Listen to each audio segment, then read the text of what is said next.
या तो तुम्हें डर है।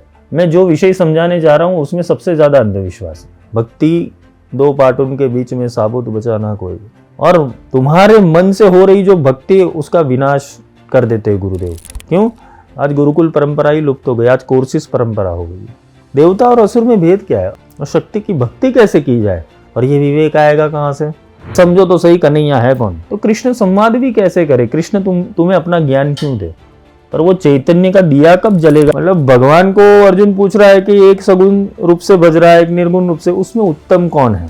और ये अंधविश्वास का चोला पहन के आज का हर कोई भक्त बना हुआ है। क्या तुम सच में भक्ति कर रहे हो? अगर भक्ति कर रहे हो तो असुर भी किसकी साधना करता था? कृष्ण तुम्हें अपनी गीता क्यों समझाए? अपने जन्म रहस्य है क्या? पर लीलाधारी क्यों बने और कैसे बने?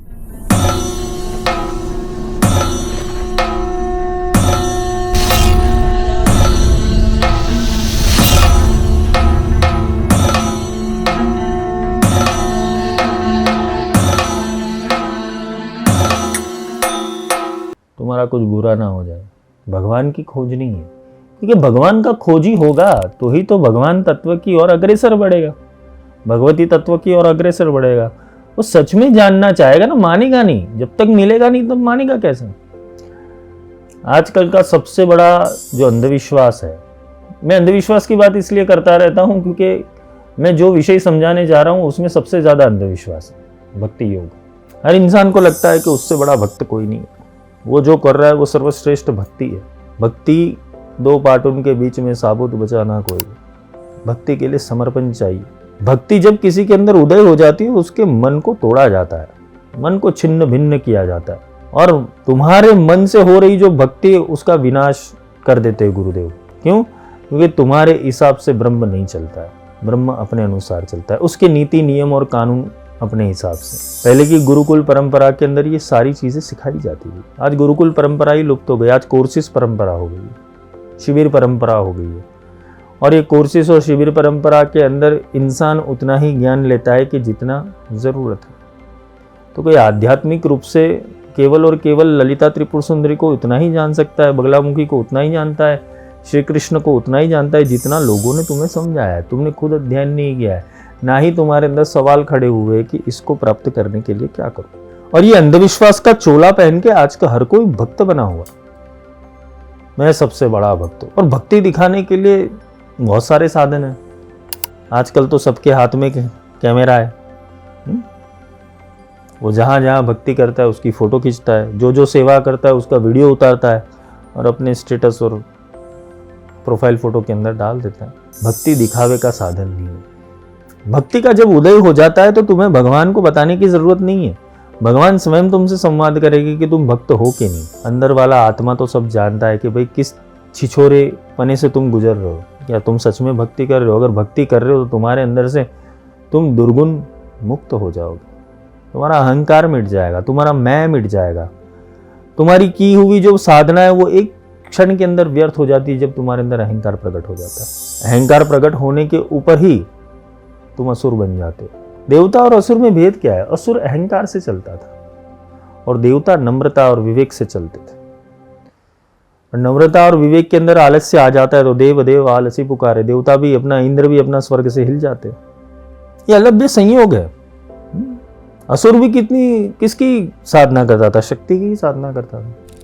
असुर शक्ति पाने के लिए तो साधना करते थे, अहंकार बस भी शक्ति पाने के लिए ही साधना होती है, और शक्ति ही विध्वंस करती है। सारे असुर को मारने के लिए शक्ति को ही आना पड़ता है, चाहे वो राम रूप में हो, कृष्ण रूप में हो, देवी रूप में हो, शिव रूप में हो। तो शक्ति साधोगे तो शक्ति तुम्हें बर्बाद भी कर सकती है। पर शक्ति को कैसे साधा जाए और शक्ति की भक्ति कैसे की जाए, उसके लिए विवेक की जरूरत पड़ती है। और ये विवेक आएगा कहाँ से? बिनु सत्संग विवेक न हो। तो विवेक की व्याख्या हम कैसे कर सकते हैं कि तुम्हें भक्ति के प्रॉपर्टीज में जाना पड़ेगा। वो प्रॉपर्टीज भगवान श्री कृष्ण ने अर्जुन को सिखाई है। हम जिस अध्याय से शुरू कर रहे हैं भक्ति योग का, ये पहला विवरण नहीं है 12वां अध्याय। उससे पहले भी भगवान ने भक्ति समझाते समझाते हुए ही अर्जुन को भक्ति योग के लिए तैयार किया है, क्योंकि अक्षर ब्रह्म योग पहले ही हो गया है, ज्ञान विज्ञान योग पहले ही हो गया है, कर्म संन्यास योग पहले ही हो गया है। क्योंकि पहले कर्म को सीखना है, फिर कर्म संन्यास को सीखना है। क्यों? क्योंकि तुम अपने कर्मों से ही लिप्त रहोगे तो कर्म संन्यास सीखोगे, और कर्म संन्यास नहीं सीख पाए तो ज्ञान विज्ञान को कैसे सीखोगे? और ज्ञान विज्ञान नहीं सीखे, देखो विज्ञान है ये, क्योंकि आधे लोगों की अंधश्रद्धा है कि भगवान कोई चमत्कार है, भगवान पूरे ब्रह्मांड का मालिक है। वो तुम समझने जाओगे तो समझ में आएगा कि वो तुम में रह रहा है और तुम में से भी व्यक्त हो सकता है। इसलिए भगवान ने ज्ञान विज्ञान योग बताया हुआ है, फिर अक्षर ब्रह्म योग बताया हुआ है, फिर विश्वरूप दर्शन योग बताया है। ये सारी चीजें समझाने के बाद भगवान ने भक्ति योग में प्रवेश किया है। हम लोग क्या करते, सीधा भक्ति योग में प्रवेश कर देती है। नंद घेरा आनंद भयो जय कन्हैया लाल की। अरे समझो तो सही, कन्हैया है कौन? कन्हैया को शरीर मत समझ लो, कन्हैया को कृष्ण को लीलाधारी मत समझ लो। वो जगत गुरु थे, वो गुरुओं के गुरु थे, क्योंकि उन्होंने जो सीख दी है, उन्होंने जो चीजें समझाई है, वो सारे आज के युग के अंदर अगर कृष्ण जिंदा होते तो तुम्हारी भक्तियों के ऊपर वो सुदर्शन चक्र चला ही देते। आज लड्डू गोपाल जो है, लड्डू गोपाल की बहुत सारी पूजा पाठ और साधनाएं होती रहती, उसको स्कूल भी भेजा जाता है, वो पास भी होते हैं। लोग उनको समोसे भी खिलाते हैं, मक्खन भी खिलाते हैं। मतलब वो लड्डू गोपाल स्कूल में जाके फिर बड़ा नहीं होता है, वो जगत गुरु नहीं बनेगा। एक साधन बना दिया, एक चीज थमा दी है, और वो चीज को पकड़ के इंसान वो छोटे कृष्ण के अंदर, छोटे बाल गोपाल के अंदर विष्णु तत्व का आवाहन करते, विष्णु सहस्त्र से उसका बोलते हैं ना कि अभिषेक करते, विष्णु सहस्त्र से तुलसी दल चढ़ाते हैं। बाल कृष्ण रूप भी भगवान का सही है, और कब तक? बाल्यकाल तक। फिर भगवान भी बड़े हुए, तुम क्यों नहीं बड़े होते? तुम भी वही बचपने के अंदर हो, उसको खिलौना खिला रहे हो, खेलने वाला चीज थोड़ी है। झूला झूला रहे हो, अरे वो एक और महाभारत कर रहा है, तुम झूले में ही रख रहे हो। अभी तक अंधविश्वास की परतें खुली नहीं है। तो कृष्ण संवाद भी कैसे करे? कृष्ण तुम्हें अपना ज्ञान क्यों दे? कृष्ण तुम्हें अपनी गीता क्यों समझाए? जब तक तुम कृष्ण के अंदर डूबे नहीं हो। कृष्ण कौन है? साक्षी है। और कृष्ण जन्म रहस्य में जन्माष्टमी के आगे के पर्व के अंदर मैं ले लूंगा, जन्माष्टमी तक आपको ये लेक्चर भी मिल जाएगा, कृष्ण जन्म रहस्य है क्या, और पूरा तत्ववाद से समझाऊंगा, अंधश्रद्धा युक्त नहीं। कि यमुना में क्यों गए, शेषनाग क्यों आया, झेल बंद क्यों हो गई अपने आप, वसुदेव कैसे चल गए, सबको योग निद्रा कैसे हुई, ये सारे तत्व रहस्य है। जब तुम्हारे भीतर का साक्षी पुरुष प्रकट होता है तब जाके तुम्हें ऐसी ऐसी अवस्थाओं से पसार होना पड़ता है। लेकिन हमने केवल और केवल एक माध्यम समझ लिया। आज भी टीवी सीरियल बन रही, वही पुराना चीजें चल रहा है, और पुरानी भागवत को खोलकर तुम वही समझ रहे हो। आज कृष्ण जन्म इधर हुआ, कल किसी ने और जगह करवाया, कल किसी ने और जगह करवाया। मतलब यही चीजों के अंदर इंसान पागल हो चुका है। वो उत्सव और मनोरथों से परे जो तत्व है उसके अंदर वो प्रवेश ही नहीं कर पा रहा। उसे उत्सव करना है, मनोरथ पूर्ण करना है। तो कृष्ण क्या यहां तक है? योगेश्वर थे वो, योग का ईश्वर, जिसने योग से, तपोबल से सिद्धियों को और पूरे ब्रह्मांड को धारण किया था। साक्षात परमात्मा वो बने, पर कब बने? जब गीता उतरी। चमत्कार तो आजकल बहुत सारे दरबार वाले भी कर रहे हैं। भगवान कृष्ण ने चमत्कार किया, उसमें क्या बड़ी बात है? हर हम क्या समझते? भगवान को चमत्कारी समझते, भगवान को लीलाधारी समझते। वो नहीं समझ में आ रहा क्योंकि उनका देह से नाता नहीं था, उनका शरीर से नाता नहीं था। वो जिस तत्व के और जिस आयाम के ऊपर कृष्ण चल रहे थे, वो तत्व और आयाम से अर्जुन को भक्ति समझा रहे थे। अगर वो तत्व और आयाम समझ में आ गया तो आज अभी इसी वक्त कृष्ण क्या कर रहे हैं वो तुम्हें समझ में आ जाएगा। कृष्ण इस युग को देख के मक्खन खाने नहीं जाएंगे। जो अभी चल रहा है कलयुग के अंदर, जो भी आडंबर चल रहा है, अंधविश्वास चल रहा है, तो कृष्ण क्या शांति से बैठते? नहीं बैठते। अगर तुम में कृष्ण जिंदा है तो अंधविश्वास को पहले अपने भीतर से निकाल देना। पहले गीता पूर्ण रूप से पढ़ना, और पढ़ के फिर अभिवादन करना कि भगवान ये मुझे समझ में आए, इतनी कृपा करो। क्योंकि भगवान ने परावानी बोली है। वेद व्यास ने पश्यंती में देखा है, गणपति ने मध्यमा में उतारा है, और हम वैखरी में समझ रहे हैं। परा, पश्यंती, मध्यमा, वैखरी। गीता हमारे तक आते हुए परा शब्द से वैखरी शब्द में आ गई है, मतलब हम उसे सामान्य रूप से समझते हैं। जबकि गीता भगवान कृष्ण के मुख से यानी साक्षी के मुख से प्रकट हुई है, परमात्मा के मुख से प्रकट हुई, तो वो साधारण वाणी नहीं है। उसका एक एक श्लोक अनुवाद से नहीं, उसका एक एक श्लोक का गूढ़ रहस्य समझना है हमें, तब जाके भक्ति समझ में आती। तो भक्ति योग के लिए भगवान श्री कृष्ण क्या कह रहे हैं वो समझना है। श्री कृष्ण योगेश्वर थे, श्री कृष्ण अवतार थे, श्री कृष्ण विष्णु के अवतार थे, श्री कृष्ण परब्रह्म थे। तो परब्रह्म भक्ति को समझाएंगे तो कैसे समझाएंगे? और एक योद्धा, एक अच्छी बुद्धि वाला योद्धा समझेगा तो कैसे समझेगा? इसका संवाद गीता है। बहुत सुंदर, क्योंकि अर्जुन की बुद्धि वहां तक पहुंची, क्योंकि 11 अध्याय सुने थे भगवान के मुख से। अब 12वें की शुरुआत हुई, तब अर्जुन का प्रश्न आया। तो क्या प्रश्न आया? एवं सतत युक्तानाम ये भक्तस्त्वाम पर्युपासते ये चाप्यक्षरम अव्यक्तम तेषाम ते योगवित्तमाः। अर्जुन ने पूछा, हे भगवान, जो विधि आपने बताई है उस विधि के अनुसार अनन्य भक्ति से आपकी शरण होकर आपके सगुण साकार रूप की निरंतर पूजा आराधना करते हैं। अन्य जो आपकी शरण न होकर अपने भरोसे आपके निर्गुण निराकार रूप की पूजा आराधना करते हैं, इन दोनों प्रकार के योगियों में किसे अधिक पूर्ण सिद्ध योगी माना जाए? अब समझना कि यहां पर अर्जुन को भगवान ने पहले सगुण रूप की भक्ति समझाई है,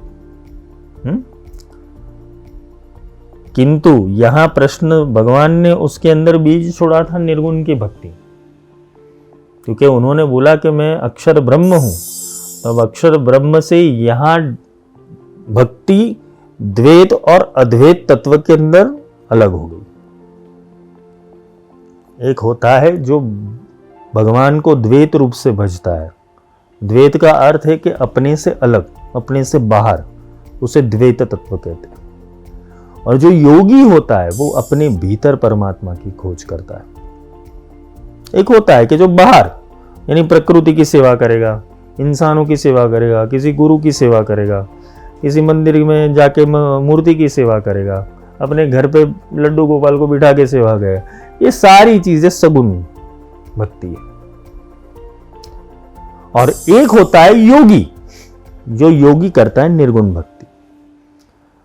निर्गुण भक्ति के अंदर कोई उपचार करने की जरूरत नहीं। निर्गुण 24 घंटे वो चिंतन से प्रकट होती हुई आध्यात्मिक यात्रा है। तो सगुण से निर्गुण की यात्रा में प्रवेश करने के लिए यहां पर अर्जुन का प्रश्न जो है, तो क्या प्रश्न है? हे भगवान, जो विधि आपने बताई है उसी विधि अनुसार अनन्य भक्ति से आपकी शरण होकर आपके सगुण साकार रूप की निरंतर पूजा आराधना करते हैं। मतलब जितने भी लोग हैं वो भगवान की सगुण रूप से निरंतर पूजा आराधना करते हैं। जैसे शालिग्राम की पूजा हो गई, लड्डू गोपाल की पूजा हो गई, राधा कृष्ण की पूजा हो गई, विष्णु लक्ष्मी की पूजा हो गई, ये अलग अलग रूप से कृष्ण की पूजा हो रही है सगुण रूप से, ठीक है। और अन्य जो आपकी शरण न होकर, मतलब वो किसी सगुण रूप से नहीं बचता है। अब ये समझना, यहां पर अर्जुन का प्रश्न तुम्हारी बुद्धि के लॉक खोल देगा। जो सगुण रूप से नहीं बचता है, जो आपकी शरण न होकर अपने भरोसे, मतलब खुद के भरोसे, मतलब ये कौन हो गया खुद के भरोसे? जो भगवान की शरण में नहीं है, मतलब वो अंधविश्वास में बिलीव नहीं कर रहा। तुमने उसको जाना नहीं है, मान लिया, इसलिए तुम सगुण भक्ति कर रहे हो। यहां पर अर्जुन कहता है जो आपके भरोसे न होकर, आपकी शरण न होकर, अपने भरोसे, आपके, किसके? कृष्ण के निर्गुण निराकार रूप की पूजा आराधना करते हैं।